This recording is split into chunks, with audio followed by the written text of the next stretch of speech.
Então, pessoal, como é que um projetor de slide pode aparecer para a gente nessa prova do Enem? Né? A grande ideia é o seguinte: quando a gente pensa num projetor de slide, a gente está pensando num aparelho que é feito para pegar a imagem de um objeto e ampliar essa imagem projetando ela em alguma tela, em algum objeto que a gente queira. Com isso, o que a gente tem que relacionar? Sempre a gente vai ter o funcionamento baseado em lente, e nesse caso uma lente convergente. Por que a gente não pode pensar no funcionamento de uma lente divergente? Porque para a imagem ser projetada, ela tem que ser uma imagem real. E as imagens reais só podem ser formadas com lentes convergentes. A lente divergente só forma a imagem virtual, que é aquela que a gente não projeta, lembra? Aquela que é feita pelo prolongamento dos raios, certo? E uma vez que a gente identifique o tipo de problema que a gente precisa resolver com as equações, a gente sempre tem duas equações para se relacionar. A primeira que é a equação de Gauss, que é essa que mistura foco e as distâncias, tanto do objeto para a lente quanto da imagem para a lente. E a segunda que é essa do aumento linear, que relaciona a altura da imagem para a altura do objeto, certo? E é isso que a gente tem que ter em mãos para resolver um problema como esse. Como é que a gente pode ser cobrado? Um exemplo está aqui, ó. A figura representa o esquema simplificado em um projetor de slide, em que S é um slide no dispositivo que o ilumina, L é a lente e T é a tela de projeção. Sabe-se que a distância x entre o slide e a tela é de 6 vezes 10 ao quadrado, né? 600 centímetros. E a imagem projetada na tela é 59 vezes.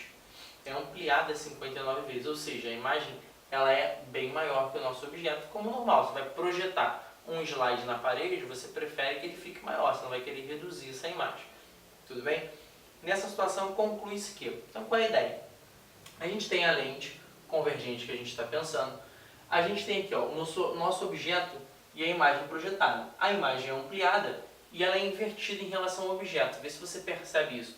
Né? O nosso objeto está para baixo e nossa imagem está para cima.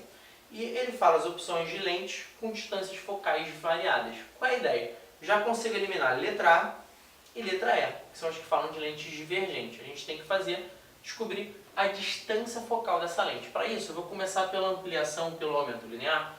E aí aqui, ó, o I sobre O, ele fala que a minha imagem é 59 vezes maior que o objeto.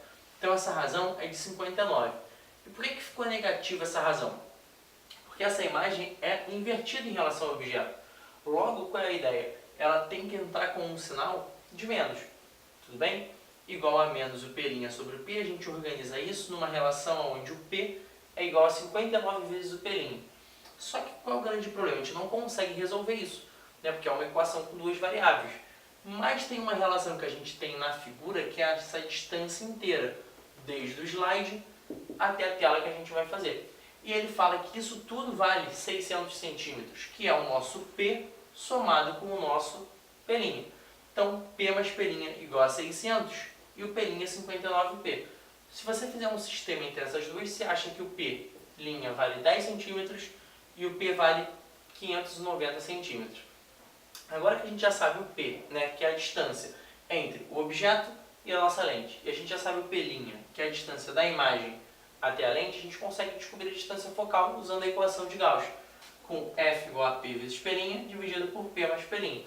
Substituindo os valores que a gente tem aqui já achado, a gente acha que esse foco é 9,8 centímetros. Com isso, a resposta certa é a letra D.